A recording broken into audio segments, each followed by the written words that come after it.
India has end-to-end capabilities in nuclear energy. Gets its own fuel, makes its own reactors, reprocesses, and has tremendous capability. The finance minister announced a big nuclear energy mission. I have with me Mr. Rafael Grossi. He's the head of the International Atomic Energy Agency based in Vienna.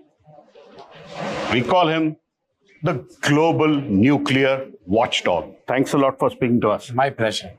Mr. Grossi, India announced 100 gigawatts of nuclear energy in the next 25 years. Yes. As the head of the Indian International Atomic Energy Agency, does that excite you?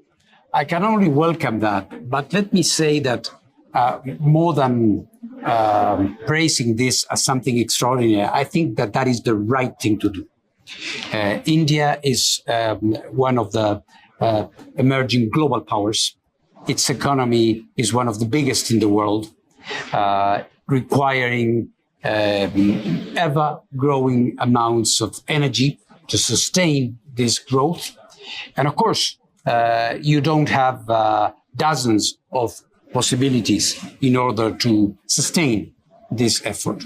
Quite obviously, nuclear energy, due to its reliability, due to its dispatchability, due to its flexibility, provides India with a very, I would say, appropriate element in the factor in the equation. It's not the only source of energy. India is also multiplying renewable energy and other sources, but quite clearly being the, I would say, paradigmatic baseload energy, CO2 free, a decisive move. India already has a vast fleet of nuclear reactors, but when we look at the overall pie chart of how much nuclear energy represents in this great nation, it's still minimum. Yes, it's very still, minimum. It's still that. So I think this quite steep increase reflects a wise decision to put this equation in a more balanced way. Do you think India can reach 100 gigawatts by 2047? I'm told if we do that, we would be consuming about 25% of the world's uranium. Well, you were there in Niger recently. Yes. Is there enough uranium in the world to feed India? There is. There is. There is, absolutely there is. So two points you mentioned. Is India capable of doing that? Absolutely, yes. If there is a country that can do it, it's India. I mean, India has the technological base, it has the industrial base, it has the manpower. So I don't feel that there is any obstacle, any major obstacle preventing you from getting to that incremental growth. In terms of uranium, we should not forget that uranium mining has not reached its full potential. We have a handful of countries, you know them, that have been very active, but a lot of prospection is being carried out in the world. I was just, as you mentioned, in Niger, but we see it in Kazakhstan, in Australia, in Russia, in the United States, in South America, in many other countries, including in India, where uranium mining is poised to grow in the next few years. So I don't think we have an issue here in terms of availability of resources. As per the assessment of the International Atomic Energy Agency, of which you are the Director General, are India's nuclear reactors safe? Well, absolutely. When you look at the track record of the Indian nuclear fleet, we see it as a flawless operation. Of course, safety comes first, and safety is a constant effort. You can never say, I got it, and I can relax or lower my guard. That can never happen. But what we see here is a sector that is very professional and that has continued working in this way for many, many years. So I don't see any reason why this would change. But of course, it requires zeal, constant attention. Do you think having an independent nuclear regulator, which does not answer to the Department of Atomic Energy Agency, would be the way forward if India wants to do 100 gigawatts in next 25 years? This is clearly the best practice. This is clearly the best practice because, and I see it all over the world. The independent regulator is very, very important because you must have a technical body that talks truth to power and that indicates when the fleet may require some adjustments or in this way, this is the way in which we teach safety culture and security culture. In this way, you can be sure that you are going to have a system that is really objective. So you met Dr. Mohanty. Have you urged him to have a more independent nuclear regulator? I don't think he needs any urging. He knows this activity very well. And I think the Department of Atomic Energy in India is working in a very good way. We have a very close relationship with him. The finance minister in India also announced the setting up of 5 small modular reactors. Yes. SMR seemed to be the sexy fashion for the world in nuclear. After big, it has become small. We don't see SMR working SMRs in big numbers. No. Why are they so fashionable? Well, they are fashionable because they have a number of characteristics that make them really attractive. First, in the name, smaller, and being smaller, faster and easier to be rolled out, to be introduced. Maybe also more accessible to all the economies, I would say, to a global power like India, but also to medium-sized and even developing countries, makes it very interesting. When you say we don't see them in great numbers, well, this is precisely because it's a technology that is coming to maturity. It's being licensed. We see, though, I should point out, we have some cases in China, in Russia, of SMRs that are already operating, and we are close to having them in the United States, for example. Europe is also moving, and so I'm very glad to see that obviously India is looking into this as well. SMRs are going to be very useful. I would not say that it's something that is going to be replacing the traditional nuclear power plants as we know it. It's going to be an addition. It's a different tool. From the toolbox, you have a hammer, you have a screwdriver, you have different things. An SMR is good for certain activities. You may have heard of the growing interest from AI and IT big companies in the world for SMRs because they need enormous amounts of electricity constantly. And so when you look at the possibilities that you may have, it becomes a very obvious choice.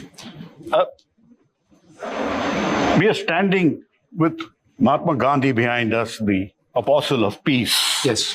The IAEA was set up for atoms for peace. Indeed. But many say IAEA has failed the world. And I'm using that word carefully. And let me explain why. Non-proliferation, number of countries have increased. You have put walls around peaceful use of nuclear energy so high that climate change has become a big problem. On both fronts, it seems the agency you head from the United Nations has not delivered the goods it was supposed to.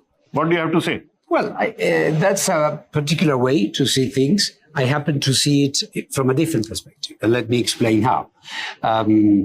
True that when it comes to non-proliferation, we have seen the number of countries possessing nuclear weapons grow. I would still contend that that growth has been quite contained.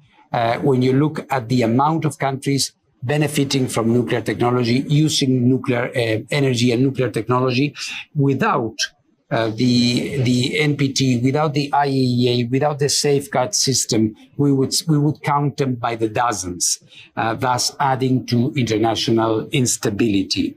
Then the IAEA is also an instrument to facilitate the introduction of nuclear energy through its safety standards, through its security work, in the area of applications. The inspiring figure of Gandhi is also there to show us that technology is put at the service of mankind. Cancer care, food and nutrition, the protection of the environment, so many things that are possible through nuclear technologies and applications. So I wouldn't be so severe as you are in terms of the balance. I don't want to be starry-eyed either. I think one has to dedicate every day an effort, and this is a little bit what we are doing here in India this time around, looking at the nuclear program, but also, as I will be doing in Mumbai, going to cancer centers and looking at the... You're also visiting the 700 megawatt nuclear reactor. Exactly. Very, very keen on doing that. So it's a gamut of things. And I believe that this agency has proven that you can be an international organization that is very effective. Now, today we are seeing a complete meltdown of the non-proliferation order, with President Donald Trump pulling his hands almost out of NATO. What role will IAEA play in stabilizing that more nuclear weapons are not going to happen across Europe? An ever-increasing one, because when you have these tensions in the rise, it is clear that, and we see the discussion, not only in Europe, but closer to home here in some countries in Asia, there are some who are wondering, asking themselves, why wouldn't they themselves have nuclear weapons? And this is where the strengthening of the non-proliferation rule and norm is so necessary, so that when we are in countries that have nuclear reactors, that have nuclear technology, this is not a direct pathway to nuclear weapons. Now, one point where you've been a friend of India, I know that. We've interacted earlier in your earlier capacities. One pressure point and one pinch point for India is the membership for the Nuclear Suppliers Group. Yes. I know as the head of the International Atomic Energy Agency, you have a different role. You were once head of the Nuclear Suppliers Group. Do you think India was made a full member of the Nuclear Suppliers Group? I think, well, when I was presiding over this very important export control regime, I was working with India and with other countries that were aspiring to join, because they felt that in spite of the fact that they were not parties to the Nuclear Non-Proliferation Treaty, they had become, as India has, a global player in nuclear. So my idea was that all those actors that are playing an important role independently from their membership in an export control group should be part of the effort. And this was why we were as close as has ever happened to membership at that time. I think, energy or not energy, India is a global nuclear player. I think it makes eminent sense that it joins groups that are working together, that are trying to foster a culture of responsibility when it comes to dealing with these technologies. In any case, my friendship with India, energy or not energy continues, and this is why I'm here. Wonderful.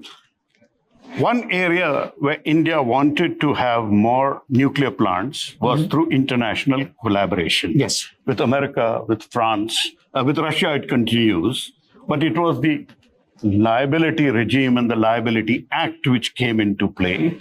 And let me ask you bluntly, the world order and the nuclear liability regime is industry friendly. The Indian Liability Act is people friendly.